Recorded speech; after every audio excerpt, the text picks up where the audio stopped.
जय श्री कृष्णा, राधे राधे फ्रेंड्स। कैसे हैं आप लोग? आई होप आप लोग बहुत अच्छे होंगे।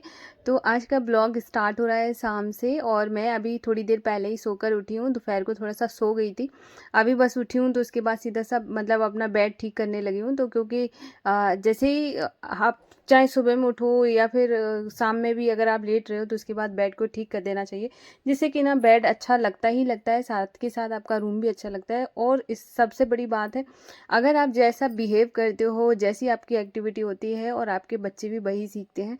उनको भी पता चलता है मम्मा ऐसे घर रखती है तो मुझे भी ऐसा ही, चाहे वो लड़का हो चाहे लड़की हो, थोड़ा बहुत फ़र्क ज़रूर आता है। बचपन से ही हम सीखते हैं ना। जैसे मैंने अपनी मम्मी को देखा है कि वो साफ़ सफाई ज़्यादा करती थी, मैंने नानी को देखा है अपने, तो मैं मेरे अंदर वही जो हैबिट है डेवलप होने लगी। बहुत लोगों के साथ थोड़ा लेट डेवलप होती है, बहुत लोगों के साथ हो जाती है। मतलब अगर आपने जो चीज़ें पहले देखी होंगी वो कहीं ना कहीं आपके दिमाग पे ज़रूर ही असर डालती है। इसलिए थोड़ी छोटी छोटी चीज़ों का अगर हम ख्याल रखते हैं तो हमारे जो आगे वाली आने वाली जनरेशन है वो भी बहुत कुछ सीखती है हमसे, और ऐसे करके हम कुछ अच्छा डिलीवर करते हैं किसी को। तो यहाँ पर है ना, अभी मेरा जैसे मैं उठ गई तो उसके बाद थोड़ा सा मैंने अपना मतलब तैयार वैयार हुई हूँ, और झाड़ू मैंने आज है ना दोपहर को लगा दी तो गंदा नहीं दिखा। वैसे मैं शाम को भी लगाती हूँ तो मैंने झाड़ू नहीं लगाई। उसके बाद सीधा उठने के बाद है ना थोड़ा सा जो काम था वो सब किया। उसके बाद माधु अशु को जगाया, माधु अशु को दूध दे दिया है। और उसके बाद यहाँ पे मैंने चाय बनाई थी जो कि फैल गई है। और चाय बनाने के बाद मतलब मैंने रिकॉर्ड नहीं करी, तो मेरे सामने जो भैया रहते हैं, मैंने बहुत बार आपको बताया उनका बेबी आ जाता है, तो मैं उसको खिलाने लगी थी। उसके बाद फिर मैंने कुछ भी रिकॉर्ड नहीं किया, मैं उसी में ही लगी रही। तो अभी वो चला गया है, उसके बाद फिर मैंने गैस को क्लीन करूँगी। और आपको एक बात बताती हूँ, जैसे कि हम लोग है ना, अगर सोच की बात होती है ना, सोच की बात करेंगे। अगर हमारी सोच अच्छी होती है ना, जैसे हम किसी के बारे में कुछ अच्छा सोचते हैं, जैसे सपोज करिए कि किसी के अंदर कोई मान के चलो किसी ने आपका किसी वजह से आपको लग रहा है कि ये मेरे हिसाब से नहीं चल रहा है, या कैसे भी हो सकता है, तो वहाँ पे ना आप अपनी थोड़ी सी सोच चेंज करिए। हो सकता है आप उसका पॉजिटिव जो पॉइंट ऑफ व्यू उससे देखिए। हो सकता है कि कोई रीज़न हो जिसकी वजह से ये बात ना मानी गई हो, या कोई भी रीज़न हो सकता है। बहुत सारी चीज़ों में हम अपनी जब सोच अच्छी रखते हैं तो सामने वाले जो हमें दुनिया जो दिखाई देती है वो बहुत खूबसूरत दिखने लगती है। क्योंकि अगर हम जिस माइंड से सामने वाले को देखते हैं, या जिस माइंड से भी किसी भी चीज़ को हम देखते हैं, वो वैसे ही हमारे जो रिफ्लेक्ट होकर आता है। चाहे वो निगेटिविटी के साथ देखें हम किसी को, या फिर पॉजिटिविटी के साथ देखते हैं।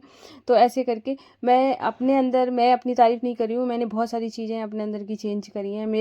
मैं किसी को भी कभी भी देख के है ना, मुझे ऐसे नहीं लगता है सामने वाले ने बहुत कुछ कर लिया है, मैंने कुछ कर नहीं पाया है। मैं मुझे अगर लगता है कि मैंने सामने वाले ने बहुत कुछ कर लिया है तो मैं उससे कुछ इंस्पायर होंगी, और मैं खुद को चेंज करने की कोशिश करूँगी। सामने वाला इतना बेटर हो रहा है, सामने वाले ने और बहुत कुछ मुझे सीखने को मिल रहा है उससे, तो मैं ज़रूर सीखूंगी। चाहे वो मेरे घर का हो, बाहर का हो, और डजेंट मैटर वो कहाँ का है। लेकिन अगर आप किसी से कुछ अच्छा सीख रहे हो तो आप सामने वाले से मतलब वो मत होइए कि मतलब ये बहुत आगे बढ़ गया है या ये मुझसे ज़्यादा अच्छा है। तो हो सकता वो जो चीज़ें आप में नहीं है तो वहाँ से आप कुछ सीख सकते हैं। अगर वो सोच बदलना बहुत ज़्यादा ज़रूरी है। जैसे हम सोच रखते हैं वैसी हमारी हमारी जो लाइफ होती है वैसी होने लगती है। तो अपनी सोच को बहुत खूबसूरत रखिए। और यहाँ पर अभी मेरी शाम वाली आरती होगी। माधु बसु का आज जो श्रृंगार है बहुत प्यारा लग रहा था। माधु बसु तो वैसे भी बहुत प्यारे लगते हैं, मैं क्या बताऊँ। माधु बसु का तो बहुत बहुत बहुत ही प्यारे लगते हैं। और यहाँ पर है ना, अभी मैं आरती कर दूँगी। और ये वाला जो सूट मैंने बेयर कर रखा है, ये मेरी मम्मी ने भेजा था। और मेरी आदत है कि कोई भी सूट नया आता है तो मैं उसको रख नहीं पाती हूँ, चाहे कोई सा भी कपड़ा हो। पर अभी ऐसा हो गया है कि मैंने जो 2-3 साड़ियाँ हैं उनको वेयर नहीं करा है। करवा चौथ आ रही थी और फिर ऐसा कोई ओकेज़न नहीं पड़ा जो कि मैं पहनती। तो इस वजह से 2-3 साड़ियाँ जो बची हैं, बाकी मेरे पास ऐसा कोई कपड़ा बचता ही नहीं है कि मैं उसको पहनूँ ना। आया नहीं कि मैंने पहना नहीं, तो मैंने ये पहन लिया। और ये वो मेरे बहुत लूज़ हो रहा है, फिर भी मैंने ना इसको टाई करके पीछे है ना थोड़ा बेल्ट लगी हुई है, फिर मैंने वो उस तरीके से पहन लिया है। तो यहाँ पर अभी मैंने बाहर की पूजा कर दी थी, देख सकते हैं अंधेरे में भी कितना सुंदर लग रहा है। बहुत प्यारी जगह हो जाती है जहाँ पर भगवान के लिए मतलब पूजा हो जाती है, धूप वगैरह जल जाता है, दिया जल जाते हैं, कितना सुंदर हो जाता है कि उसकी तो कोई बात ही अलग हो जाती है। उसके बाद मैंने पूजा पाठ सब हो गई है, और उसके बाद फिर मैं सीधा आ गई थी। आलू मैंने पहले बॉईल करने के लिए रख दिए थे अभी, और उसके बाद बॉईल हो गए थे तो फिर मैंने यहाँ पे आलू छील लूँगी। तो क्या है ना, जैसे मेरा जो शाम का रूटीन होता है मुझे बहुत ज़्यादा पसंद है। मुझे ऐसे लगता है कि ये मुझे बहुत काम रखता है, बहुत ज़्यादा शांति देता है कि ये ना बहुत स्लोली स्लोली काम करते हैं, कोई हड़बड़ाहट नहीं होती है। बहुत पूजा पाठ में भी मैं टाइम दे सकती हूँ। सुबह का जैसे रहता है कि निष्ठू स्कूल भी जाती है तो बहुत टाइम तो नहीं दे पाती हूँ, लेकिन हाँ जितना भी देती हूँ मन से देती हूँ, जितना भी वो देती हूँ। तो वहाँ पे है ना, और शाम का ऐसा टाइम होता है जहाँ पे आप अपने मन के हिसाब से चीज़ें बैलेंस कर सकते हो। सुबह में क्या होता है, काम के हिसाब से चीज़ें बैलेंस होती हैं, और शाम का ऐसा रूटीन होता है कि वहाँ पे हम अपने मन के हिसाब से चीज़ें बैलेंस कर सकते हैं कि कब हमें कौन सी चीज़ करनी है और कितना टाइम उसमें देना है।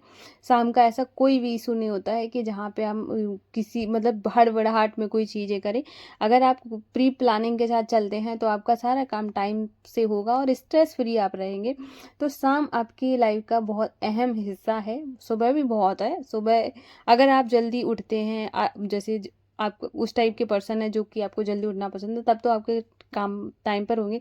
अगर आप किसी रीजंस की वजह से मतलब थोड़ा सा लेट वेट हो जाते हैं, किसी भी कोई भी रीज़न हो सकता है उसकी वजह से, तो वहाँ पे आपको थोड़ा सा मतलब सुबह में बहुत जल्दी जल्दी काम करने पड़ेंगे, लेकिन शाम बहुत खूबसूरत हो जाती है।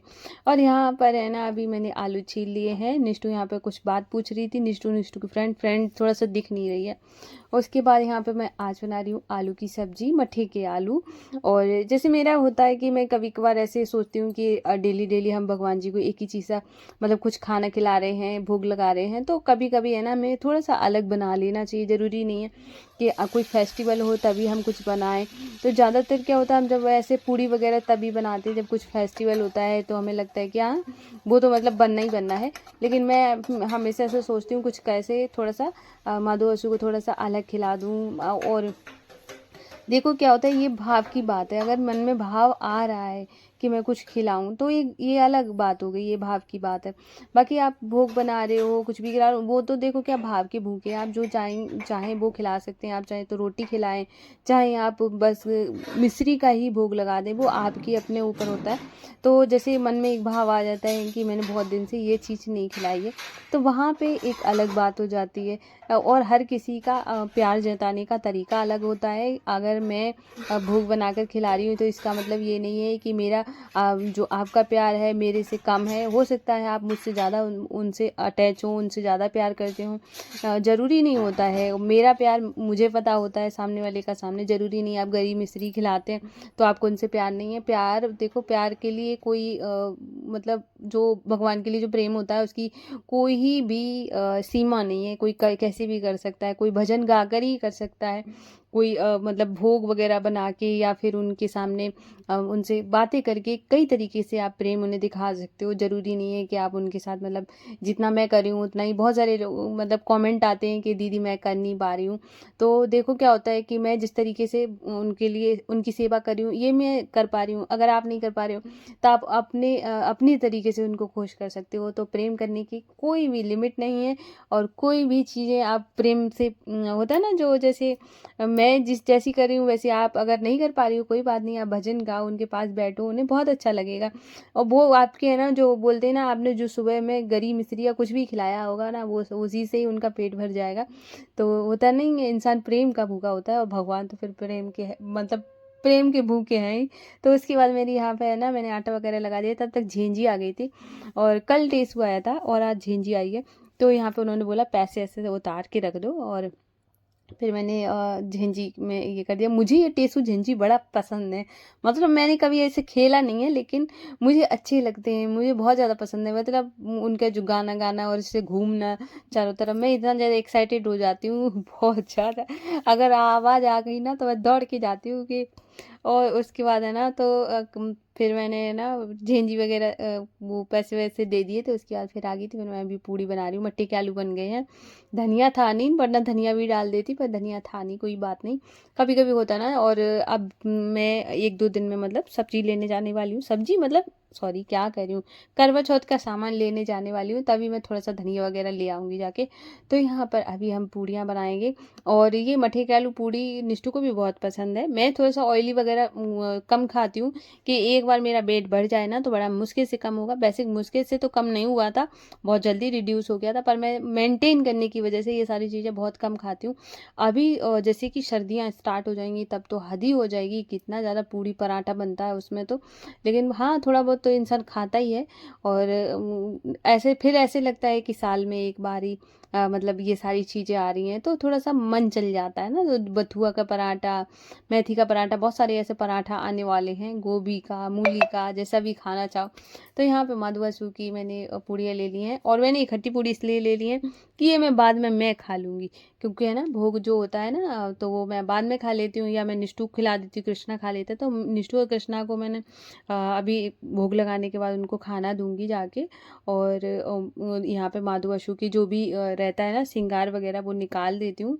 श्रृंगार मतलब ज्वेलरी वगैरह, उसके बाद फिर मैं उनको मतलब आराम से खिलाने के लिए बिठा देती हूँ। तो ये था आज का ब्लॉग। राधे राधे।